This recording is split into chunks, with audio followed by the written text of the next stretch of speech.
Saya dipanggil sendirian Oleh? oleh Presiden. Presiden pada waktu ditemani oleh Pak Pratikno. Jadi saya heran, biasanya manggil itu berlima, ini kok sendirian. Dan dipanggilnya juga bukan lewat ruang wartawan, tapi lewat masjid kecil itu. Jadi dijemput dari sana. Nah itu di sana, begitu saya masuk, Presiden sudah marah. Presiden sudah marah, menginginkan, karena baru saya masuk itu, beliau sudah teriak, hentikan. Kan saya heran, hentikan, yang dihentikan apanya gitu kan. Setelah saya duduk, ternyata saya baru tahu kalau yang suruh hentikan itu adalah kasusnya Pak Setnov. Ketua DPR waktu itu? Ya, Ketua DPR pada waktu itu mempunyai kasus IKTP, supaya tidak diteruskan. Nah, sprindik itu kan sudah saya keluarin 3 minggu yang lalu, dari Presiden bicara itu. Sprindik itu tidak mungkin, karena KPK tidak punya SP3, tidak mungkin saya berhentikan, saya batalkan. Ya. Kemudian, karena tugas di KPK itu seperti itu, makanya ya kemudian tidak saya perhatikan, saya jalan terus.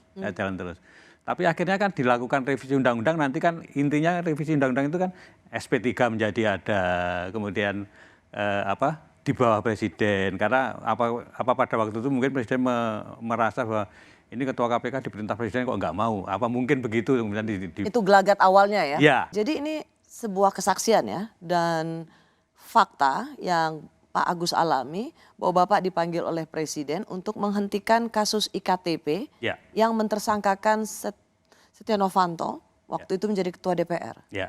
Bapak bersaksi itu ya? Saya bersaksi. Saya bersaksi dan itu memang terjadi yang sesungguhnya saya alami sendiri. Saya awalnya tidak cerita kepada komisioner yang lain, tapi setelah beberapa lama itu kemudian saya cerita.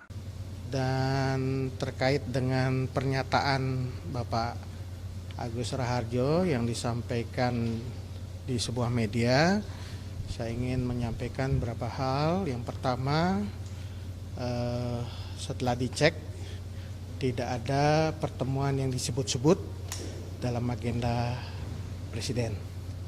Yang kedua, kalau kita lihat kenyataannya proses hukum terhadap Bapak Setia Novanto berjalan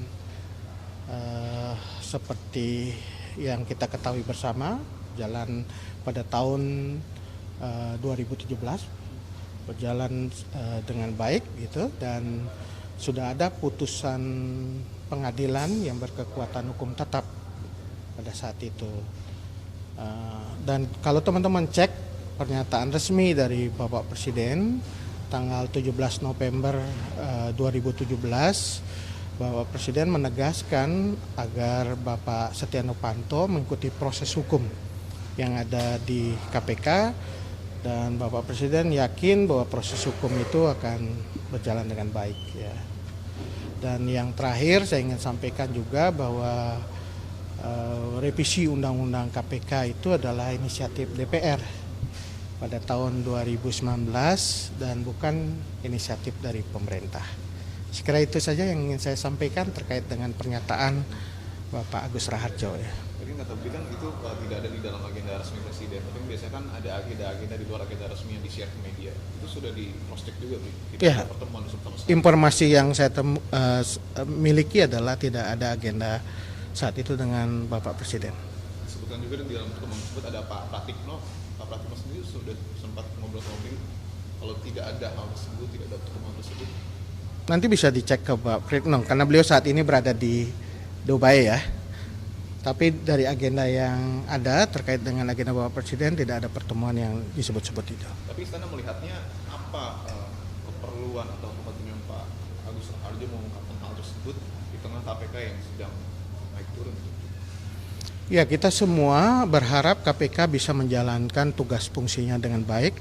Kita harus mendukung itu tidak hanya dalam proses penindakan hukum, tetapi juga dalam pencegahan korupsi. Jadi kita semua sebenarnya sepakat termasuk Presiden itu mendorong penguatan KPK itu dijalankan. Dan kita lakukan secara bersama-sama. Baik itu oleh pemerintah, oleh DPR, dan juga oleh masyarakat sipil. Ada motif politik tidak kira-kira dari statement? Saya nggak bisa menjawab itu ya.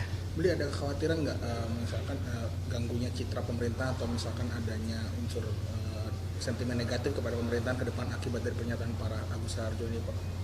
Ya, saya kira masyarakat bisa menilai ya, bisa meng-cross check, melihat informasi itu secara baik apakah benar atau tidak gitu, dan juga melihat kenyataan-kenyataan yang ada. Seperti kali lagi saya sampaikan bahwa Presiden sudah secara resmi menyampaikan tanggal 17 November 2017 dan jejak digitalnya ada bahwa beliau mempertegas agar Setia Novanto mengikuti proses hukum tanggal 17 November 2017.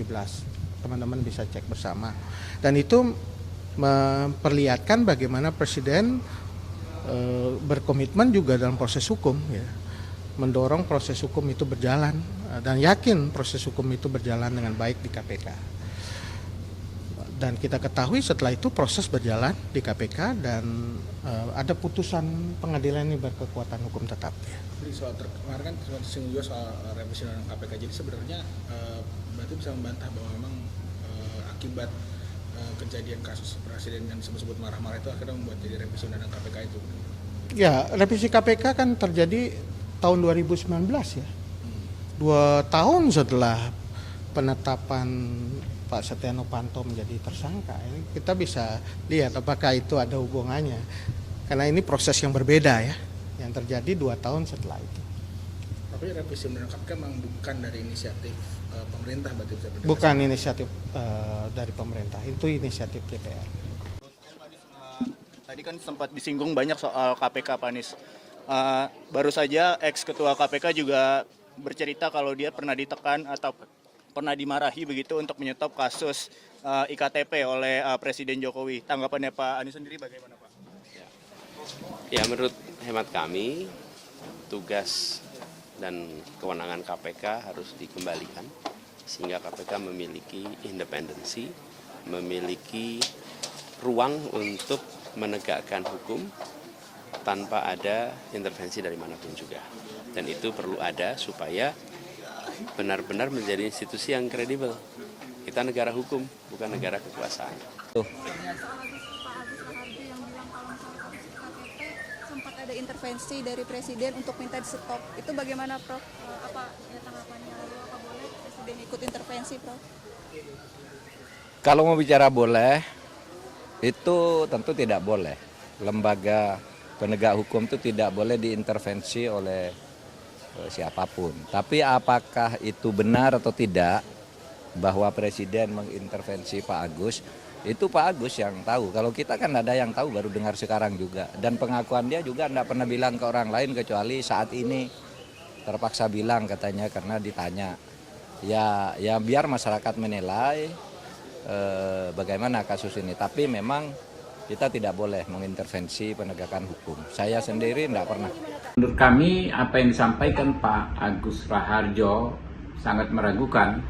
Pertama karena keterangan tersebut berdiri sendiri, ya, tidak ada keterangan saksi lain dan tidak ada alat bukti lain yang beliau sampaikan. Kedua, dari motif penyampaian informasi tersebut kami juga mempertanyakan apakah ini ada motif politis karena terjadi ya disampaikan di tahun politik. Padahal kalau waktu itu Pak Agus Raharjo benar-benar mendapatkan perlakuan tersebut, seharusnya beliau bisa menjerat orang yang mengintervensi tersebut dengan pasal perintangan penyidikan. Waktu itu kan beliau ketua KPK aktif. Kenapa tidak dilakukan saat itu, ya? Menjerat orang yang dianggap mengintervensi dengan pasal perintangan penyidikan.